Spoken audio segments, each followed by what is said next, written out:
my team reached out to you to jump on the podcast, being that you are, when we look at all the things that you've done in your career throughout Vandy, as team captain, academic All-American, all the great stats there. We thought it would be fantastic to get you on the podcast just so people to hear your story, but also to inspire other young women who are, playing the game of soccer and also being, adaptable, to having adaptability to go overseas and play over in Italy. So we're really excited to have you here and join our podcast. But we'll jump right into your upbringing. You growing up in South Carolina, growing up on the island. I'm kind of really curious to see where you got that drive to be a soccer player. Because if I grew up on the island, I can promise you I would be lazy, sitting back drinking Mai Tais and not wanting to go anywhere. So Abby, I'll let you have the floor. There were definitely those days. But I feel like you have to if you're from Hilton Head. So basically, I grew up playing soccer. I come from a soccer family. My dad played in college. He was a goalkeeper. And then my brother also played in college. He played at Clemson. He's older, though. So, I was kind of around it a lot. And I started at, the rec level, just doing it for fun. And then my brother at this point was kind of getting more serious into it. And I think my dad was like, one time, like, Abby, like, you need to give it a shot. Like, do you want to, like, be a little bit more serious? And I was so young. I was like, I hated going to practice. I just liked playing games. Like, I actually hated practicing. I mean, what young person loves practice? I was like throwing a fit every single time. But then I decided to give it a chance. And like at that point, I was still pretty young. So I was still kind of doing it for fun. It definitely helped that I had a brother who was super into it. So we could kind of go through it together. And I grew up on Hilton Head, like I said, and there's not really a lot of opportunity around sport there. I mean, I'm blessed to have grown up there. It's such a beautiful, amazing place. But I think regarding like the opportunities for sports, it's not really like your big cities who have like the really big clubs. Like Atlanta has a bunch of really big soccer clubs who probably have like 4,000 kids. I think my club had like 400. But thankfully, the club that I did grow up with, it was originally Storm Soccer Academy. Now it's called Tormenta FC. The coaches there, I couldn't have asked for better developmental coaches. I think that honestly, that kind of like set my foundation as a soccer player developing there. So it's kind of like a blessing in disguise, not really being around those really big clubs. Otherwise, I don't think I would be the same soccer player I am today. That was the question I was going to ask. What was their focus? The mental side of the game? Was it the skills or total package? What are the things that made that program stand, was the right fit for you, I guess? Yeah. They were really big on skills and like technical ability. So the coach that I had, his name is Jeremy Avon. He was super big on like juggling, and it's just like you start practice number 1 and like you juggle. So we had like this progression, like this juggling progression we had to go through. So you start at like bounce, and you like bounce the ball, you hit it with your foot, let it bounce, and you practice that 30 minutes every single day before practice. And we practiced every day. Jeremy's motto was, you practice more than like the club or the player next to you. And it was just more like, you can never practice too much.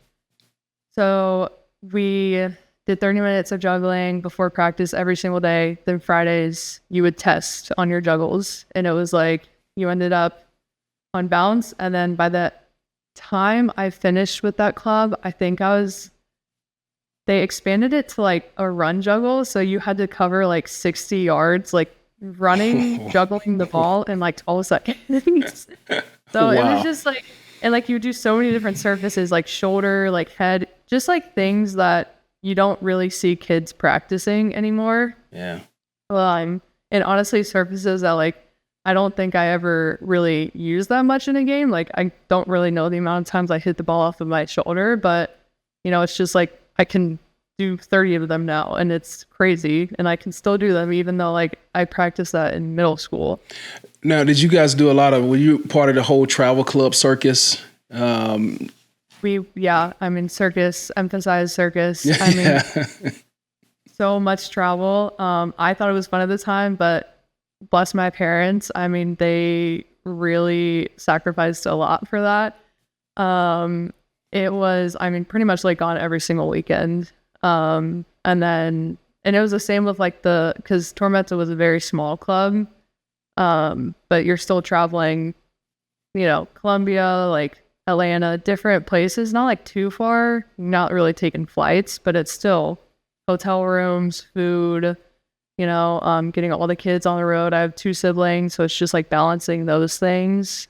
I'm sure it was not really easy for them, but they managed, so they did a good job, I guess. Well, how did you not burn out? Because I have 3 kids and 2 of all of my kids are heavy in sports, and we're constantly traveling all over the place. And I'm trying to figure out how to help them mentally stay engaged without the burnout, because it's a lot. It's becoming a lot now, especially now that they've extended the travel into football now. And so it's 7-on-7. And so it's a juggling act. And I'm curious from your side, how did you manage to stay focused without that burnout? Yeah, I don't think I actually, I had a burnout time, I feel like every athlete kind of goes through that period of where like they just feel exhausted, mentally and physically. And I think it's just one of those, it's like, if you want it bad enough, like you're going to get through that burnout period. And it's just, I feel like sports, it's just kind of a roller coaster. It's like your fitness goes up, you can work, and then like at some point it peaks and it goes down, and then at some point you're going to get it back up again. And it's just like, you kind of have to like expect that's going to happen. And I think for me, it was just like, I knew I had wanted it bad enough, and I knew that I loved soccer enough that it was just kind of temporary. And I also just, I don't know, I'm not a super serious person. I like to have a lot of fun with things, and so soccer, I think, was kind of just like an outlet for me. And the time I was homeschooled, so that's also like where all my friends were. So that kind of helped me, just because like I was really excited to go to practice in high school and during that time. But yeah, I think just knowing that it's gonna happen, you just really have to push through it. Yeah, but it's hard though. It's hard when you're a young kid. You're trying to figure out, is it something you really want to do? Because at every level, the practice intensity gets more and more, and it takes a while to really figure out that aspect of it. And so for you having that early on, it's good. I guess probably too, having a brother and a dad who played you, so you were starting to see it and knew what to expect when they start to happen to you. And so now when you start to look at, all right, I'm in high school and I'm trying to get to that next level, were you highly recruited coming out of high school, or was it, actually the biggest question I want to ask, was Ole Miss on your list? Ole Miss was not on my list. I'm sorry. Oh, it's okay. It's okay. I did have a pretty decent list of options. Recruiting for soccer in high school was interesting. Like, you just, you go to all these tournaments, you go to the Disney tournaments, and there's just coaches like lined up on the sidelines. And honestly, at that point, like, I was so young, I had no idea what I wanted. And I had a good list, and then I ended up choosing between Vanderbilt and Clemson, and my brother was at Clemson at the time, so it was a pretty hard choice. But when you step on a campus, you kind of just get a vibe for the feel of the school, and I vibed with Vanderbilt a little bit better than Clemson, regardless of my brother. So Vanderbilt obviously academically is very good. And I didn't know at this point if I wanted to play professionally or not. So I think my thinking was like, okay, if I'm not going to pursue soccer after this, like I don't really know what the future holds. So I just kind of want that really good degree just in case. As you start to make that transition and start to figure out that balance of how do I go to class, how do I handle workouts, how do I, handle these rigorous practices, was there any moments that you were like, all right, this is not for me. College sports is not for me. It's time for me to go home. I think it was honestly like the first summer that I got there. Well, it was COVID, so it was 2020. Oh, no. I know. So I went early, and it was only me and another girl in my class who's now my best friend. And we were there like 3 weeks before everyone else. And so we're there doing summer workouts. And I just remember running one of the summer workouts. And I mean, it was the most brutal thing I have ever put myself through. Like we have a fitness test. It was worse than our fitness test. I thought I went in pretty fit. I was like, I did the summer packet. I did everything that I needed to do. And then we run this fitness test, and it's like run around the track plus suicides plus like minimal rest. And I'm like, what did I just sign myself up for? I'm like, and so it's just like one of those workouts where you really have to go home and just lay on the floor. And you honestly can't even, that was like the first 2 weeks, I was like, I called my parents. I was like, guys, this is crazy. It's tough. It's tough. Like so tough. And I felt super accomplished after, but wow, was I exhausted. I definitely not doubt my decision, but I didn't know if I could get through it. But it definitely helped someone else being there. So yeah, I'm sorry you had to go through that during COVID, because COVID is not having the atmosphere, the people and the parties and things like that to kind of at least take your focus a little bit off of all the hard training. I'm sure that was challenging, but you made it through. Okay, you made it through, and you got to a place where you were an early contributor to your team as a freshman. Freshman all honors. What was that driving you to go in and compete at that level, and to know that you had the skills to play in the SEC, and also to play early. A lot of us, was not fortunate to play early. I had to redshirt my freshman year, and so. What was that thing in you that drove you to say that, hey, I belong here? Yeah. I think, I'm kind of one of those people who I don't really like to stress myself out about things. And I was going to control what I was going to control. And so I think coming in as a freshman, I wasn't really expecting a lot. I think it was just one of those where I was going to show up every day and work as hard as I can. And at the end of the day, the coach is going to decide who plays and who doesn't. And I think that's I just tried to adapt that mentality, and just focus on what I could control. I think especially during COVID, it was hard because you couldn't really hang out a lot with each other. So it was like your only focus was soccer and school. So I think just focusing on the controllables for me was huge. And just showing up to practice every day and giving my 100%, even if my 100% wasn't my 100 for that day. Maybe it was only 80% from, how exhausted I was from the practice before. And then I think at that time we had a holding midfielder who had gotten hurt. So they needed an extra holding midfielder. And I was actually recruited as more of an attacking one. But because apparently during club, I showed some attributes of being very physical, which I don't really remember, but we're like, what, we're going to put you out holding mid. And I was like, okay, honestly, as long as I'm on the field, I'll take whatever. I'm grateful for whatever time I get. So yeah, I kind of just took it one day at a time. Oh man, that's I'm thinking about my early on. I went from, being a highly recruited player to now going from a hero to a zero really quickly. And I wasn't thinking about controlling what I can control. I was thinking about, I was mad because I wasn't on the field. And so I don't know how many falls into your category of having that mindset of like, I'm just going to control what I can control. But it's a great mindset. That's the mindset I had to learn over the years. Yeah. So it certainly wasn't perfect for me. I mean, there were some days where I was a little bit more frustrated than others. Like, I'm not saying that I was like all the time like, all right, guys, we're good. Like, it's fine. But that's just like my personality. But there were definitely some days where, I felt a little bit short of that.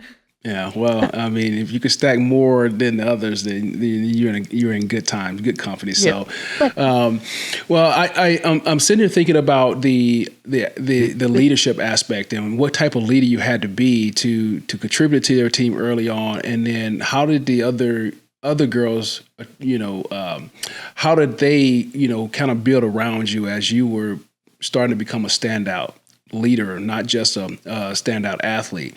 How did the other teammates continue to help prop you up as you were learning to be that type of leader that I can see that you were throughout your time there at Vandy? I mean, thankfully, I was blessed with such an amazing team at Vandy, and I think there are I've heard of some teams where it's just like very toxic environments, but I had such amazing teammates. And so when I did become captain, it was kind of one of those where like, I didn't want to give off the vibe that I was going off of some like power trip just because I have an armband around my arm. Like, yeah, I have the armband, but it's just someone who the ref talks to on the field. Like, there were so many other leaders on my team, and they were freshman, sophomore, that, kind of also contributed. So it was like, I wasn't the only one who was leading the team. It was kind of just like everyone around me there was just like a group of leaders, and they kind of boosted me and helped me in that way because, I would learn from them. They would learn from me. And I think for me, one of my biggest things that I probably had to like adapt with as a leader was like being confrontational.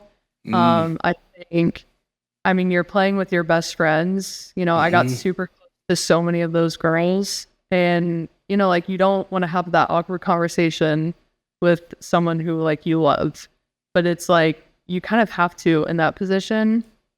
And that's something that I learned early on, and my coach would always he called it addressing the elephant in the room.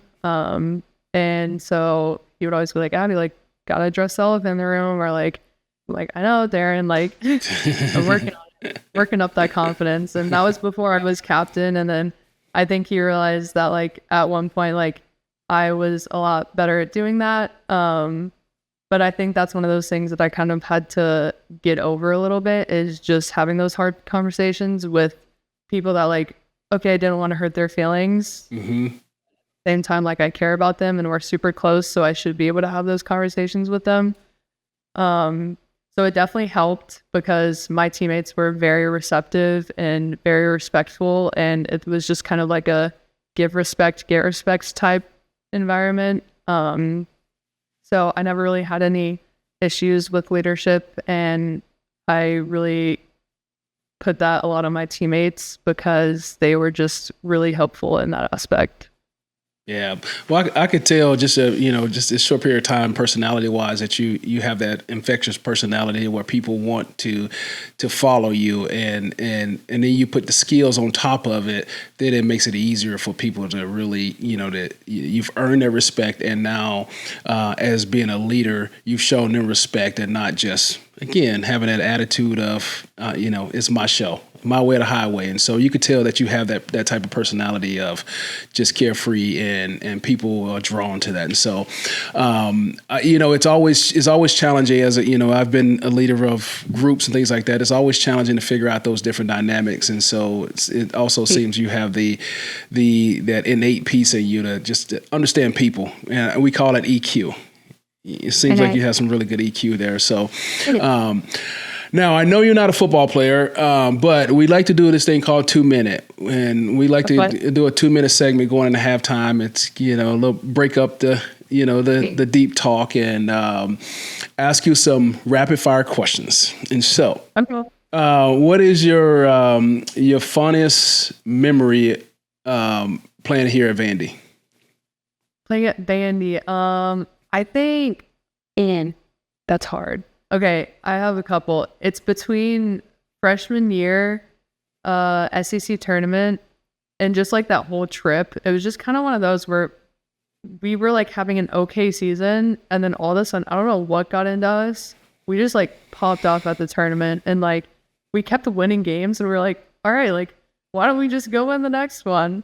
And we just kept winning, and then, but we weren't just like they weren't even like close scoring games. It was just like there was like 3-0, 4-2, and we were really surprised by ourselves. I wasn't even surprised because we had a talented team, but coming off like not a great season, and then just all of a sudden out of the blue, like getting this huge vamp of amazingness. And then honestly, no, I'd say that was my favorite memory. Because, you're also at the beach and there was a water slide outside of our hotel. We were supposed to go on it. You sure I did.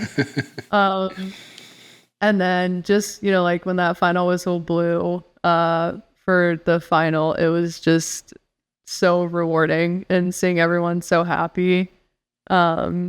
Yeah, I'd say that was my most favorite memory. It was amazing. Awesome. All right, what is your favorite show to binge watch during training camp? Probably either New Girl or Prison Break. Prison Break. That's a good Prison one. Break, amazing show. And New Girl, I think I watched that 8 times. I mean, and every single episode is like I've never watched it before. I find it hilarious. All right. Well, last one. Guilty pleasure snack on a road trip. Oh, guilty pleasure snack on a road trip. Like a gas station snack? Yeah. Okay, gas station snack. I would say, I don't know if they have this in gas stations, but if they did, it'd be a Mr. Pibb Extra. And it would be a bag of the sweet and spicy chili Doritos, like the purple bag. Purple bag, yeah. And then honestly, I can get down with those. Powdered donuts in there or something, because why not? All right. Well, thank you for that. That was a great 2-minute segment there. We're going to jump back in, and as you become a captain. You're trying to balance it all. Are you thinking about the next step? You think about that transition out of college. What's the next phase? Do I go into the workforce? Do I continue to play? Do I want to go play professionally? What was your mindset as you were contemplating all those things? Honestly, I wasn't thinking about anything. I'm kind of one of those people who I really do not stress about the future or kind of what's in front of me. I kind of just see what doors open.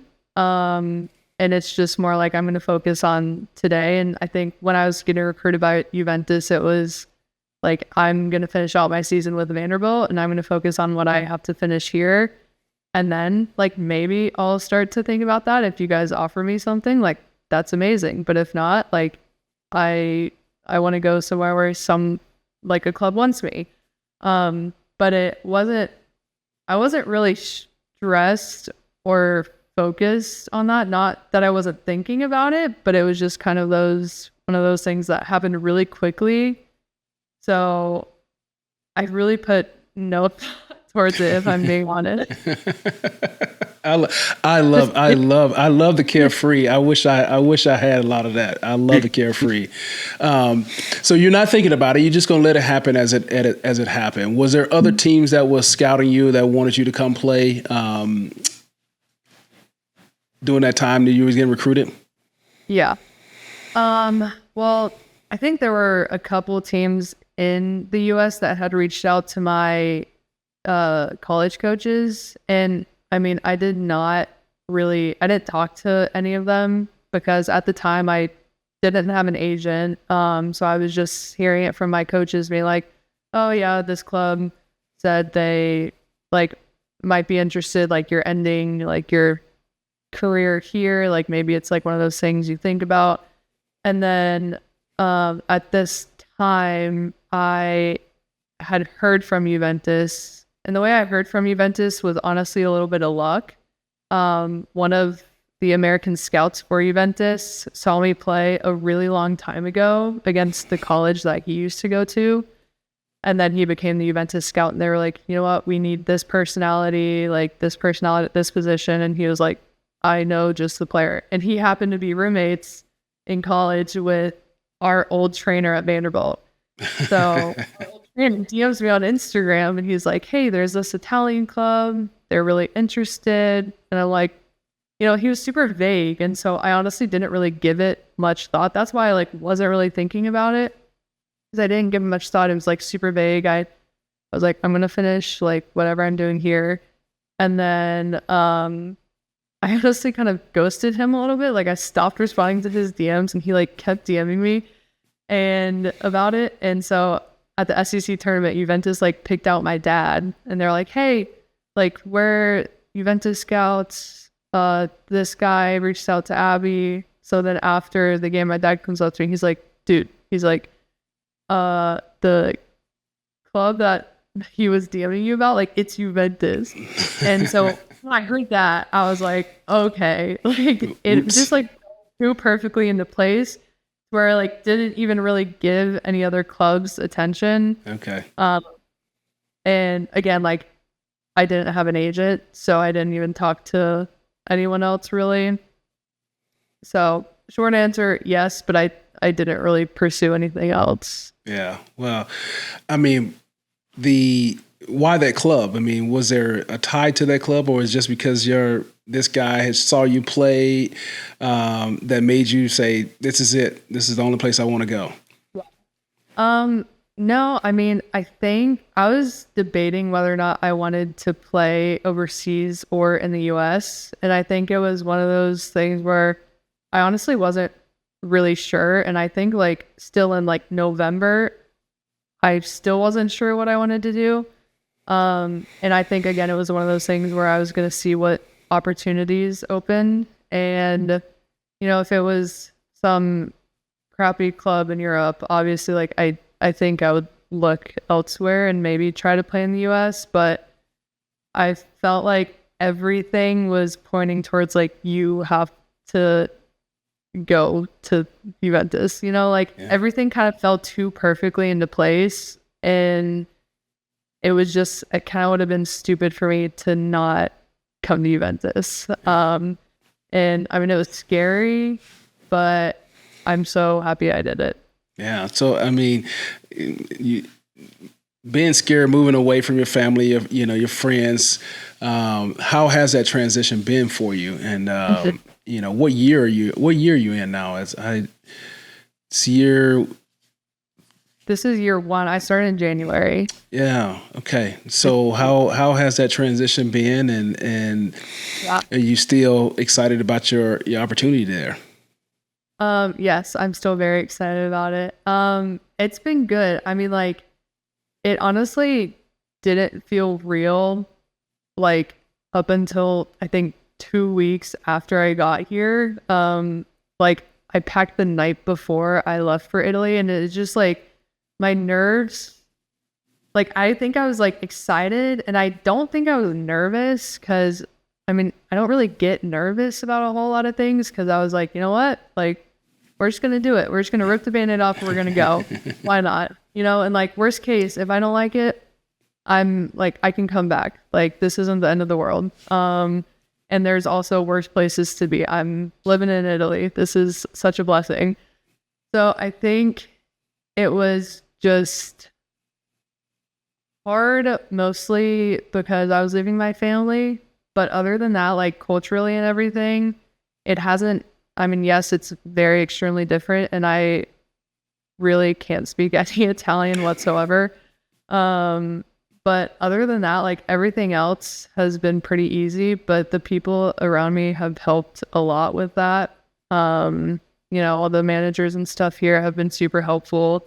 The girls on the team, the Italians and the non-Italians, like they've been super helpful. So it's just, I've had a really good support system here, which I think has helped a lot with my transition. And then obviously I'm still working on my Italian. No promises that's great, but I think that'll make my life a little bit easier here. So once I get that down, then you can ask me that question again. Perfect. Well, now again, you set goals going through high school, getting to Vandy. You have goals that you're setting. What are your goals there? What are you hoping to accomplish while you're playing for that club? It is. I honestly just want to help them as much as possible. I would like to develop as a player, and again, I think this is just my personality, but I'm not even really a goal set.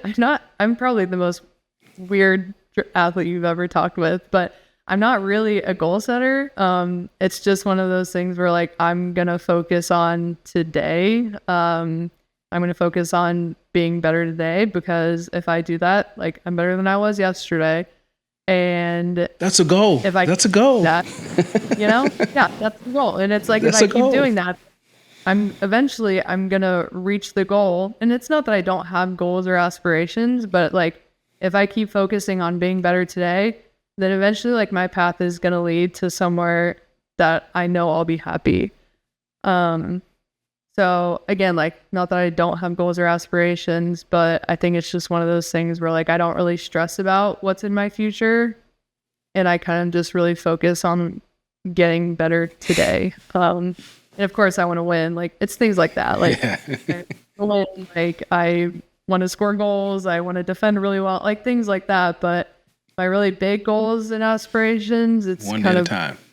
One at a time. One day at a time. Okay. I love it. As you think about leadership, do you feel like you're built to be a role model, or you just, hey, I'm just playing my sport? Because there's some athletes who feel that pressure to be a good role model for young athletes, and there's some who say I'm not a role model. Do you carry any of that with you? Yeah. I know I'd love to be a role model. I would love to share my experiences, and I mean, I hope younger players look up to me and see something that like they want to become eventually in life.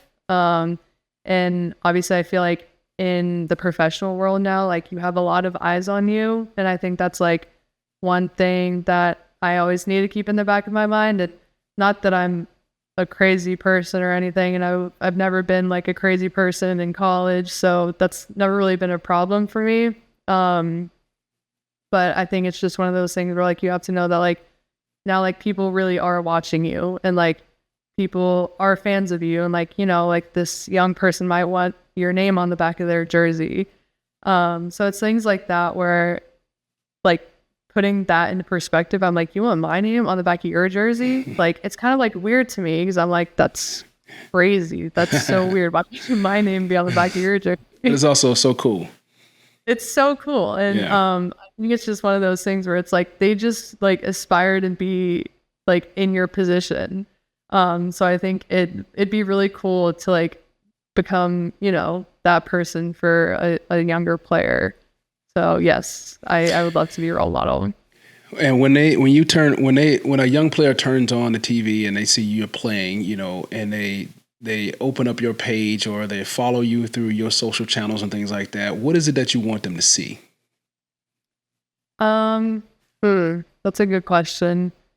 Honestly, just like a very grateful, humble athlete.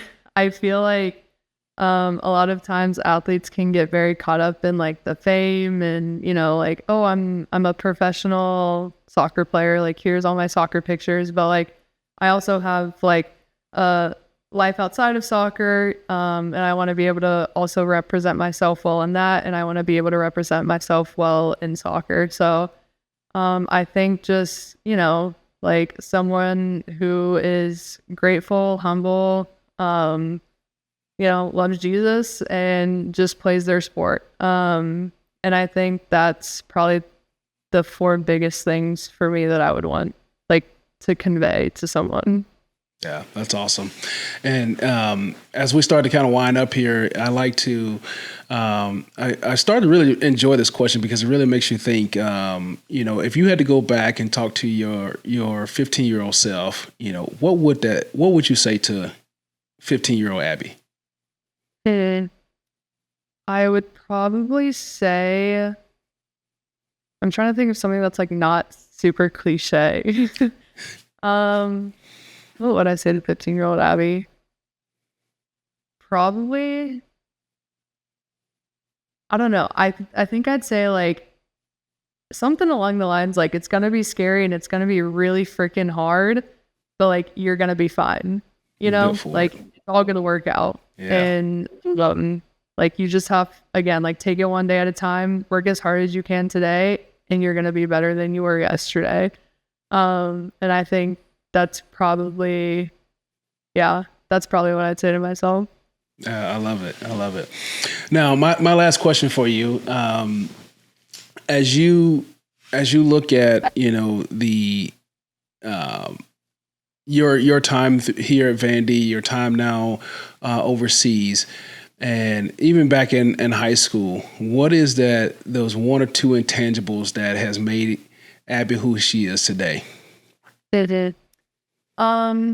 I think probably my biggest intangible kind of along like my whole entire career, I think is probably just having like sincere gratitude for the opportunities that I've been given. And also like the people that have helped me get to this point. I think like support staff, teammates, coaches, friends, family, like everyone around me. I feel like it's really easy to get caught up in like, this is like the me show, but it's like not really the me show because like, yeah, I'm just the person who like kicks the ball around on the field. But there have been so many people behind me who have helped me get to this point, and I probably wouldn't be anywhere without them. And so I think, and like even that like covers like being grateful for like the teammates that I have around me and like being grateful that I have people to push me to be better every single day.